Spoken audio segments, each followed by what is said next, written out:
I can't believe you with how the are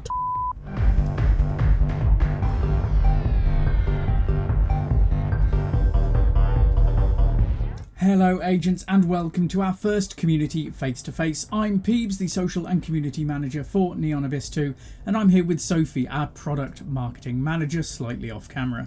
Hey nerds, let's jump right in. What are we going to be talking about today? So Neon Abyss 2 is a long-term project which we're really looking to evolve over time with the support of our community of agents, meaning you nerds out there on the other side of the camera.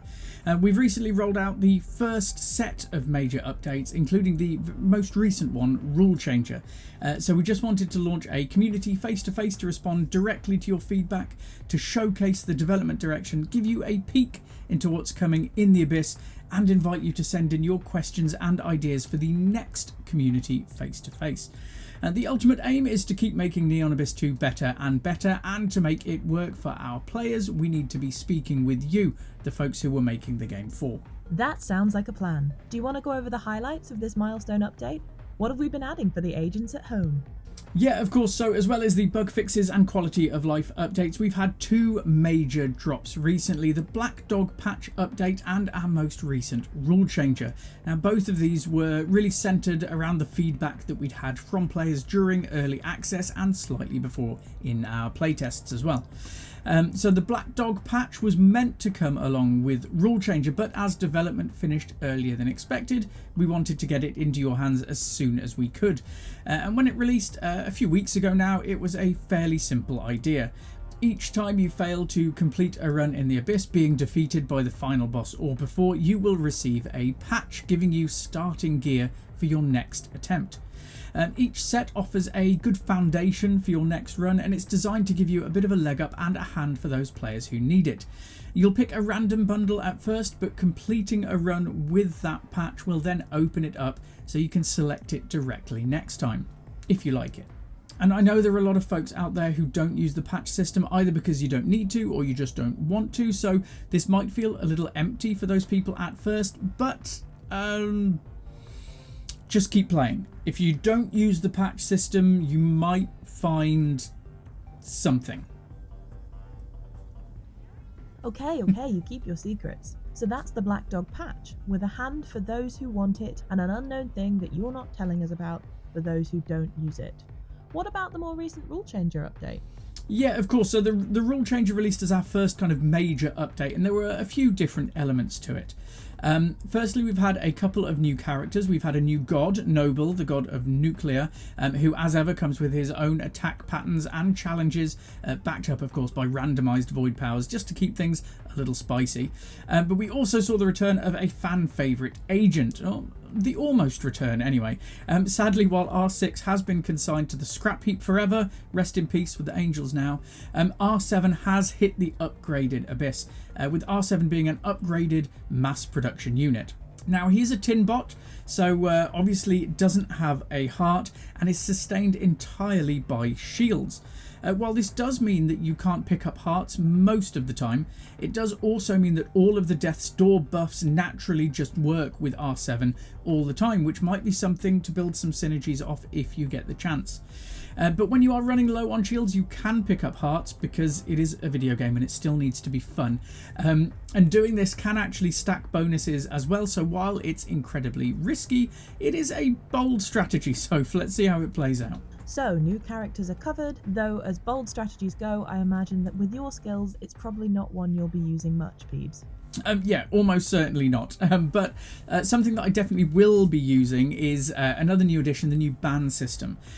So after defeating Trojan, the hacker god, players will then be able to use a little smattering of his power to ban certain elements of the Abyss within the tech department office. This means that if there's a specific faith, weapon, item, or even a special room which you don't like, you can yeet it out of the Abyss forever. Or into the Abyss forever. It doesn't matter. Anyway, you get the point. There are some limits here. Again, it's a video game and it's a roguelite, so there does have to be some balance. But if you despise the volleyball room or the topspin weapon or the sand thumper artifact, for example, you could ban all of them and create and customize your own Abyss experience. Why you'd ban a worm dropping money spinner is beyond me, but continue. Yeah, I mean, well, quite. So we have dropped also a new way for players to share resources while in multiplayer. Now, this is something that we're looking at kind of for the long term, as resource sharing has been a huge area of feedback. And sadly, there's not really one option which is going to make everybody happy, but we are taking steps and testing. And again, your feedback from now and in the future as well really does matter. So because resources are placed in the environment rather than allocated to players, folks could end up competing, which can be fun but often felt frustrating for players, something that we heard and we very much recognise. Obviously, we don't want anybody to have a negative experience, so we're doing what we can to mitigate that, which is why the game now has 3 different distribution modes. Firstly, we have Lone Wolf, which is where weapon power is just based on one single player's resources. So your own resources, much like it was previously, you will just have those, and that's what your weapon buffs. If your weapon scales with more keys or more bombs or more coins, it would just go by your own resources. We also now have the United Front, which means that weapon power will scale with the resources held by the whole team. So if you've got 30 keys and if your friend who's playing with you has 70 keys, they probably have too many keys for a start, but together you will have 100 keys, and that's what will buff, so it uses the whole party resource. And there is also a balance mode, a blend in between the two, which I don't want to give too much away on how it works it out, but it kind of averages out resources between the whole party. So again, if you have 30 keys and your friend has 70 keys, it takes it up to 100 and then divides it by 2 if there's 2 of you, so you'd have 50 keys between you. Roughly, give or take. So as the host of the game sets the mode, we've made sure that is super clear in the lobby interface so that players can see it and you know exactly what you're jumping into. We've also added dedicated co-op drops, exclusive rewards in treasure rooms, boss fights, and those kind of areas, safe house item sharing, and more item updates and optimizations as well. All of these areas where we've really heard player feedback. So a lot of this has been based off of player feedback. Yeah, absolutely. Pretty much all of it, in honesty. Right from the game launch, we've been listening on Twitter, on Steam, Reddit, and our Discord community as well, which is probably the best way that players can get to talk directly to the dev team and us here in community as well. So loads and loads of players felt that early access items weren't exactly impactful and they couldn't really feel the improvement as they went on. This has been a huge deal for us, genuinely. Even if you get no synergies, even if you have a rubbish build, it should still be fun for players. So we've been adding a heap of direct, impactful items which increase damage, which increase attack speed, critical hit chances, range and projectile bonuses as well. Loads of stuff has been rebalanced too, and we're constantly looking at balancing and will be throughout early access, buffing and nerfing, sorry not sorry, and we're hoping that builds should feel much more satisfying, but please do keep the feedback coming. We need to hear from you to know what's working and what isn't. Speaking of feedback, should we address some of the more direct things we've heard in the community and reviews? Oh, yeah, I guess we could. Let me get my cards out. This is my favourite part. Weapons are too hard to use properly, too many charge elements and quick time event. And so, yeah, absolutely, we heard you. In the Black Dog patch update, loads of weapons were optimised as well. We tweaked stats for those as well as mechanics. Like the Diamondback and Ola Ola, they felt good to use, but the feedback from players said the cooldown was boring. It was super boring. So we added mechanics there to reduce cooldown periods and generally balance the weapons out. We do have a lot of melee and timing based weapons, just as a kind of skill curve. We will be adding auto release functions for charged weapons in future as well, to help reduce the load. And do remember that the new ban system will also let you remove any weapons that you don't want to use in their entirety. Right, fine. Also, co-op resource design is and unfair, and I hate it. Yes, that one came up a little earlier, though I swear you made the quote spicier. While we completely, 100% we acknowledge it, and it's something we've been actively working on for resource allocation. We've seen that a lot of public lobbies now are, well, mostly using the United Front team resource sharing option. So we can see that it is working, and it is something that players are finding useful. We're also working on more modes for the future to give lighter resource competition, and hopefully we'll be able to have an option for everybody. Well, maybe not everybody, but at least most players. I can't believe you with how the are. Yeah, no, that's entirely fair, and we can only hold our hands up and apologise. We have no idea how a bucket of soapy frogs even made its way into the abyss, but it has since been removed. There are too many useless items which hold no benefit at all.